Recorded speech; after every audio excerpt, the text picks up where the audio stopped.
Let's go. The next one here. We've already touched on this a bit, but I think we can delve deeper, which is the issue of, man, amplifier versus direct line connection, the impulse responses. And man, I was watching a guy on Rick Barrow's show talking about why those who are more experienced, tend to prefer analog and feel the difference, right? He said it's a matter of having been exposed to analog your whole life.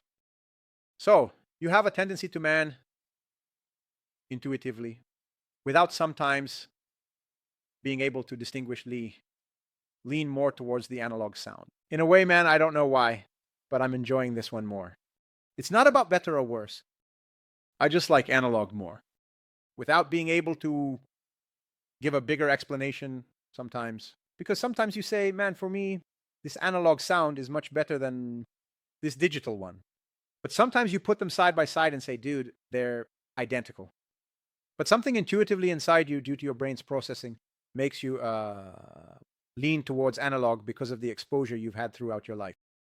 Man, you've mentioned it before, but I'm going to ask you to repeat it because we have some short clips here, and those who just drop in won't see the previous explanation. Leandro mentioned, he even talked about the Bon Jovi concert, right, man? When you got to Rock in Rio, you heard the Bon Jovi concert playing with the Kusumps. It was like, man, an absurd difference, right? From the previous Dave Matthews show and the guys using the Kemper. So let's go, man. Reality and preference, I think we could talk about that. Do you want to start? I'll start with Leandro here. I'll alternate each time. You at home, man. You've been recording at home too, right? For artists too, do you record for producers? Today I record much less, but yes. At home or in the studio? If you can choose, what do you choose? Man, without a doubt, digital. Especially because I don't have the setup to record at home today. Because how am I going to mic an amp at home, right? Then I would need that little box system they use, I don't know what. Yeah, to hold the amp if it were a studio where you could lower the wood, okay? But at home, there's no way. Man, and honestly, I think rarely anyone is recording with an amp. No, but rarely anyone. When I say amplifier, just a moment. Mic'd amplifier, right? I understand what you're saying. In your case, you use the IR, right? The IR. I went to record at Figel's studio, right? Then when it was a song by Fernando. Then when it came to the guitar, he already turned there, man. PC, I think it's PC who's working there. Turn on the amp, already set up the microphone.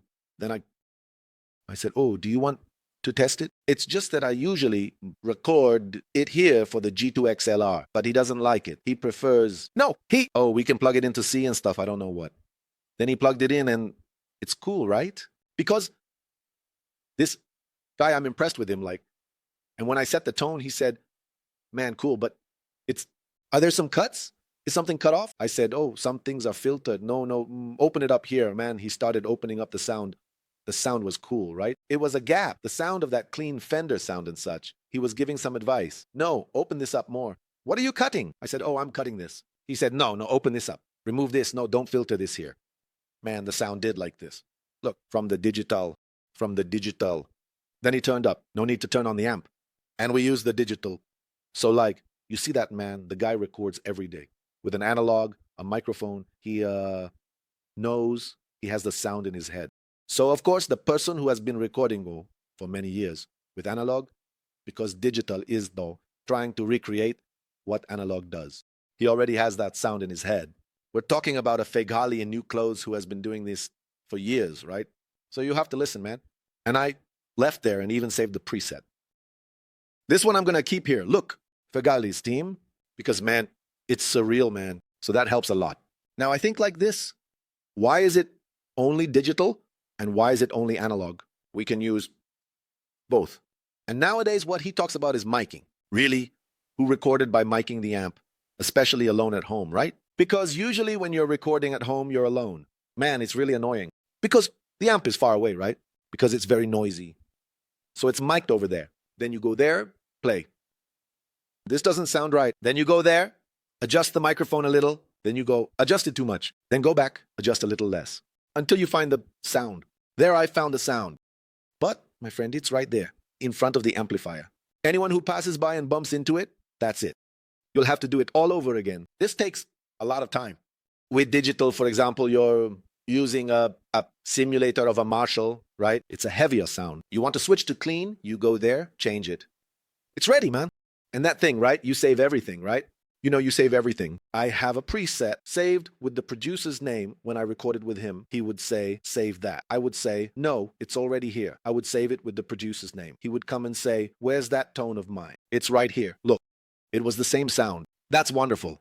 You understand? But then, after I started, when I looked at the amps, I borrowed from Cab Clone over at Mesa Boogie, which he receives, right? He has some simulators, but they're not good. So I use the Helix amp simulator, right?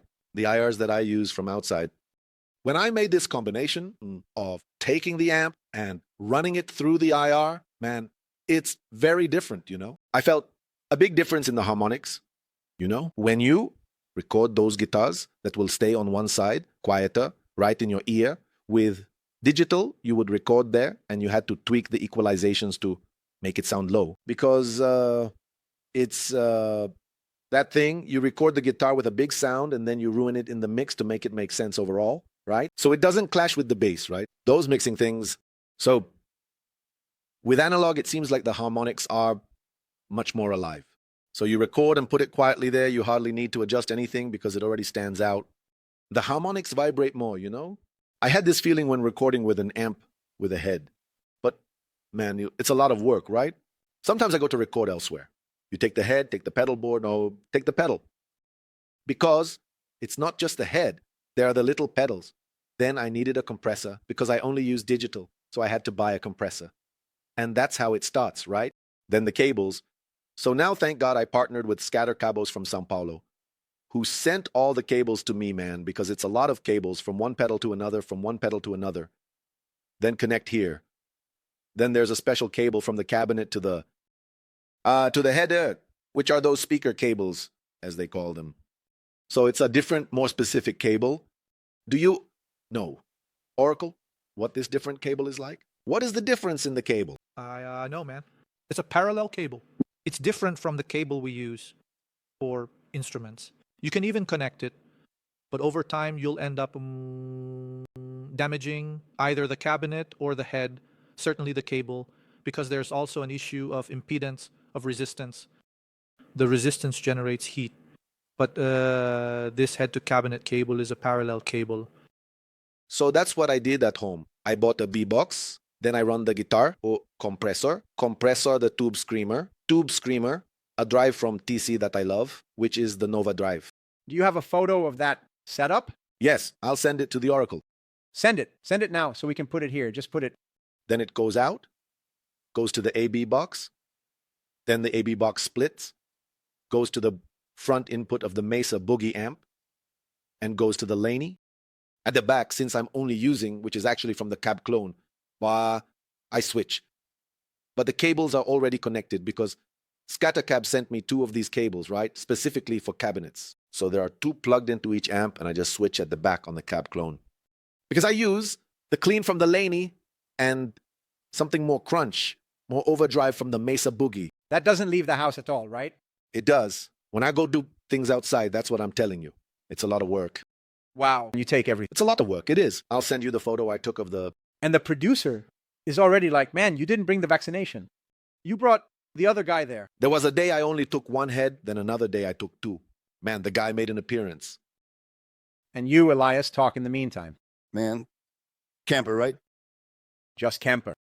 Man, there's no way around it. You turn on the camper, you get the profiles from Michael Breach. The guy already did the work. Exactly. The guy took my coolest samples on the planet, made them available. It's all inside my camper. You get up and the sound is already ready, man. There's none of that, right? But it's those things. It was like Marcinho said, man.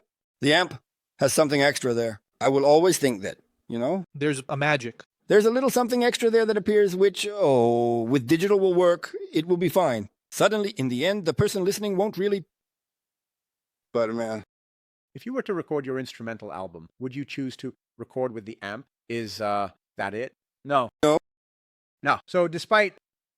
Man, because... Let's go.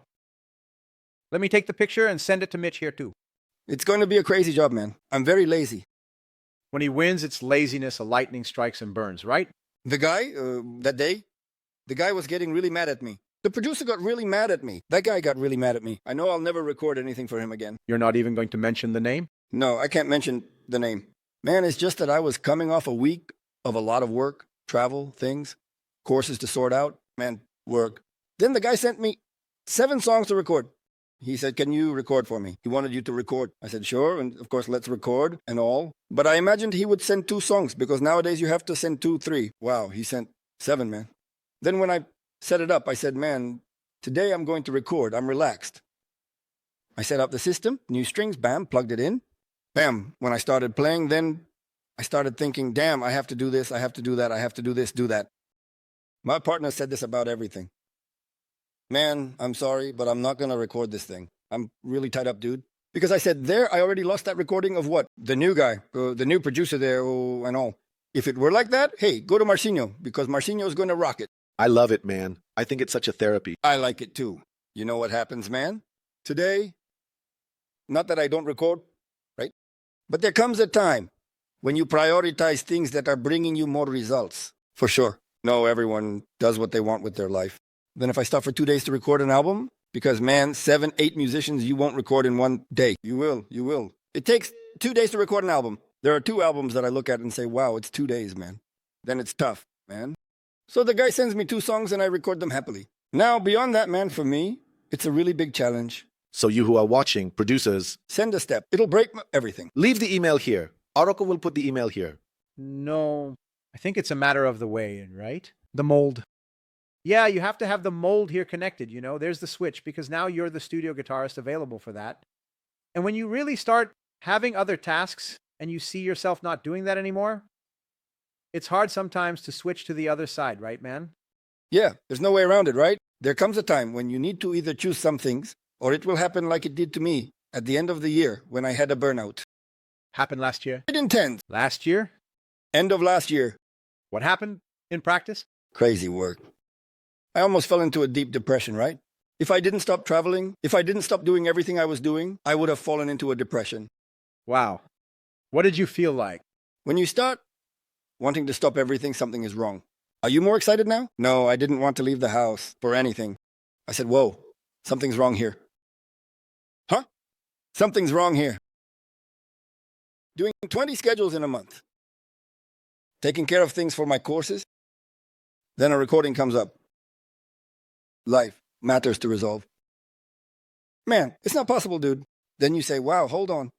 To simply leave the house, you would leave. No, I would leave already wanting not to leave. The feeling was like, man, you know what? I'm going to cancel now. Screw it. Whoever it is, I'm going to cancel. But I didn't do that. But man, it's something we need to, it's a topic that, man, I sometimes see people freaking out, not being at home. And I decided I'm not going to do that anymore.